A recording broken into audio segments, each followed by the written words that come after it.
A young Scott County man is in critical condition tonight after police say he was hit by a car, and now police are looking for the driver. The owners of a Lexington business have a mess to clean up tonight after a car hit the side of the building. They're filled with valuable information like names and social security numbers, but someone left medical records in a Madison County dumpster for everyone to see. Tracking, alerting, protecting. This is WKYT News at 11. Good evening. Tonight, a Central Kentucky man is battling some serious injuries. He was hit by a car while walking along a Scott County road. And police say the driver didn't stop. It happened early this morning along US 25 just north of Georgetown. Police later found the car, but no sign of the driver. Jordan Valines is tracking the investigation tonight. It's our top story at 11. The gray and overcast skies that hung above US 27 Monday afternoon mirrored the bleakness of an incident that happened just hours before, when that narrow stretch of roadway was still cloaked with darkness. This person was walking along the roadway or the side of the roadway, and a vehicle came and struck them, throwing them into the ditch. Investigators say 20-year-old David Andrew Bell of Georgetown was the person hit by a man driving the car. A car that deputies later found abandoned right down the road. Just a few hundred feet or yards up from where the individuals actually ran over. Deputies believe the driver ditched the car and ran away shortly after the incident. We do have a person of interest and are actively looking for him at this time.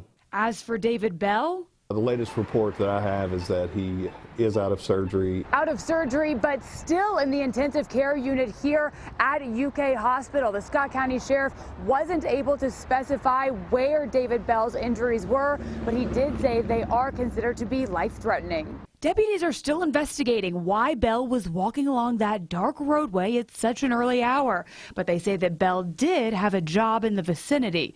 In Georgetown, Jordan Valines, WKYT.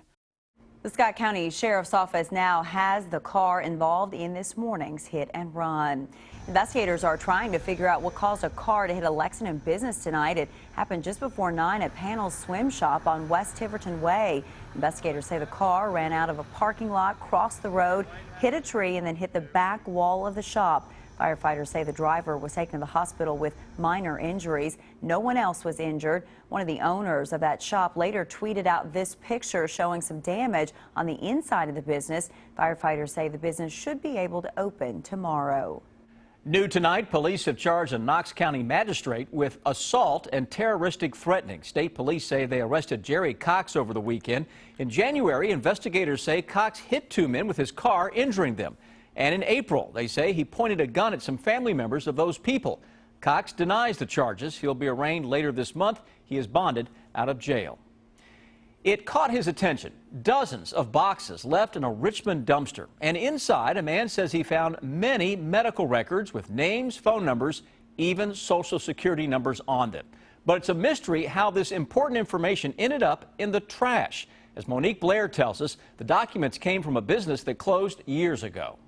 It was kind of like a gold mine for an identity thief. While at his storage unit in Richmond on Saturday, Carl Swanger noticed the dumpster was overflowing with boxes. So he picked up a lid to one and says he couldn't believe what was inside. There was probably a couple hundred people's different names and social security numbers, birthdays in each box. A total of 65 boxes overflowed the dumpster, each one filled with patients' old medical records. After Swanger found the documents here, he brought them to Baptist Health, but the documents did not come from Baptist Health.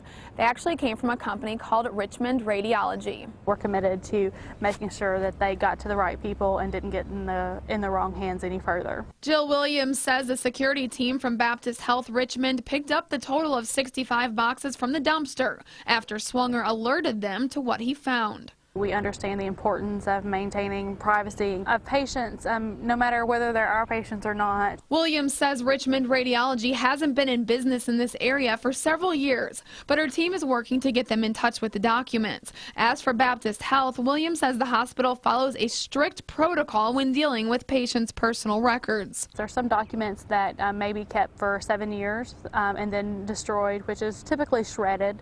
There are some documents that you keep indefinitely. We take that very seriously. In Richmond, Monique Blair, WKYT. No one knows if the documents were originally being held in a storage unit or if someone brought them from somewhere else.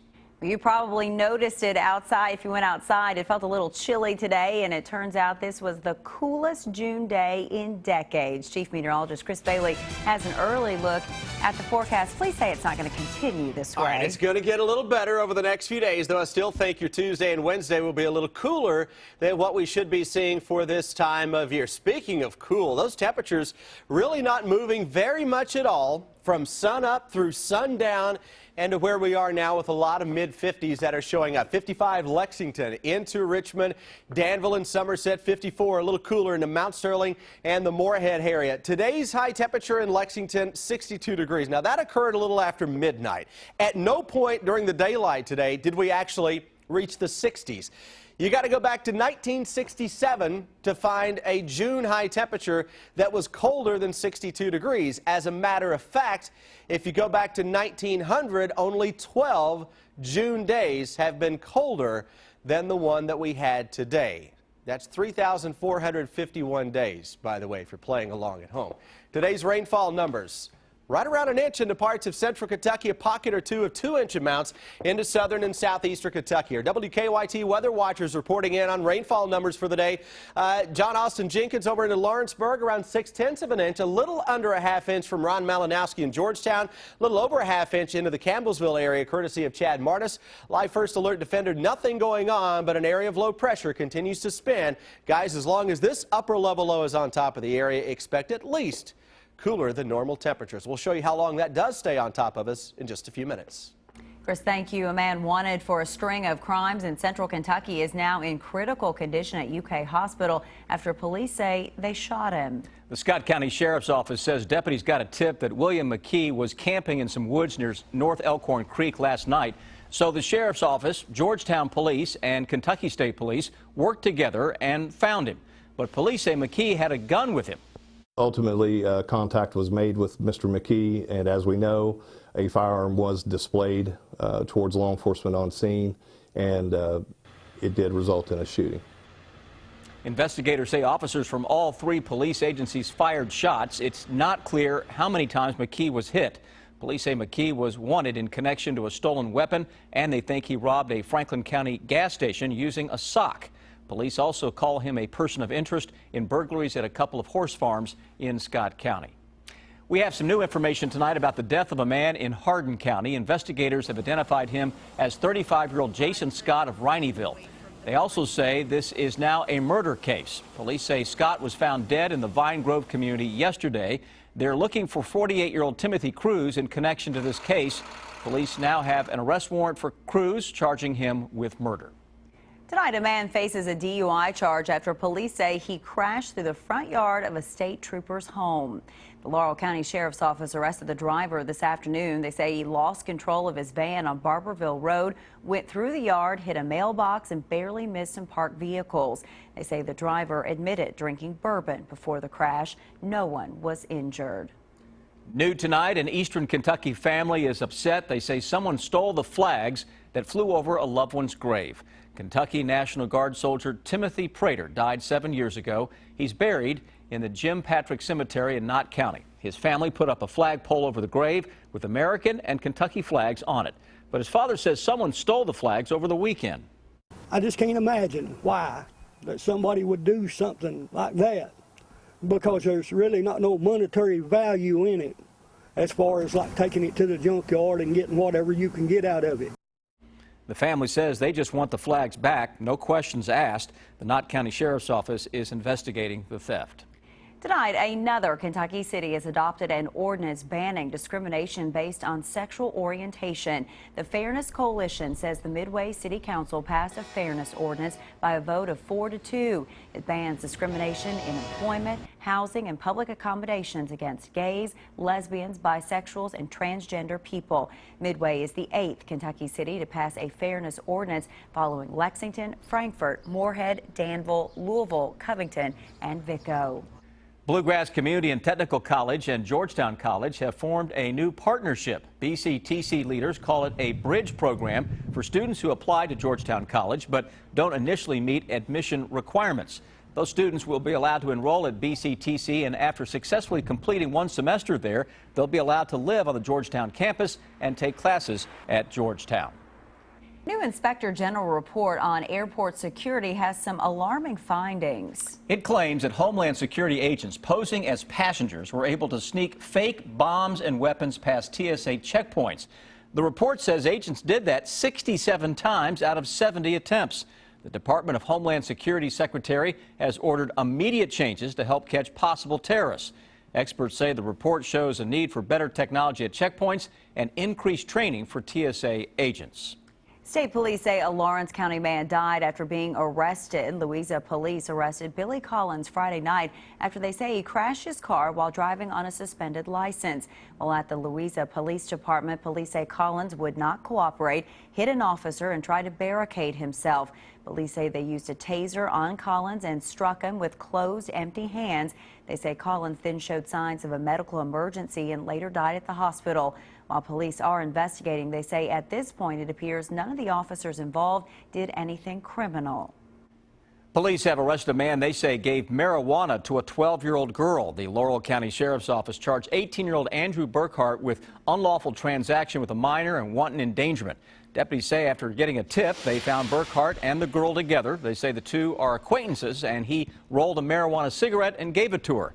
Police say they took the girl home to her family. She is not facing any charges. Lexington police are investigating a string of burglaries at businesses around the city. Police say over the weekend, burglars broke into storage units, a daycare, an acupuncture center, and 2 animal hospitals. At one of the animal hospitals, the vets say the burglars took flea and tick medication, shampoos, and soaps. Anything that could be resold like that, that would be potentially sold at an online pharmacy, flea market, Facebook, eBay, those type things. Police are not sure if all of the burglaries are actually connected. They are looking over surveillance video taken from some of the businesses to see if that gives them any clues. New tonight, Olympic gold medalist Bruce Jenner has announced a new name and identity as a transgender person. Caitlyn Jenner makes her debut on the cover of July's Vanity Fair magazine. It includes an interview and pictures taken by photographer Annie Leibovitz. Jenner also created a new Twitter account today, writing, quote, "Welcome to the world, Caitlyn. Can't wait for you to get to know her/me." Jenner collected more than 1 million Twitter followers in just 4 hours. That's a new Guinness World Record. It shows that even somebody who was on the Wheaties box, maybe when they were growing up, can be transgender. ESPN also announced Jenner will receive the Arthur Ashe Courage Award at this year's ESPY Awards. Secretary of State Allison Lundergan Grimes is in China this week to help bring more business to Kentucky. Grimes is one of 5 secretaries of state from around the country on this trip. She'll meet with Chinese government and business leaders. China is Kentucky's 5th largest export partner. Many of the state's largest companies have offices there, including Lexmark, Yum Brands, Brown-Forman, and Ashland.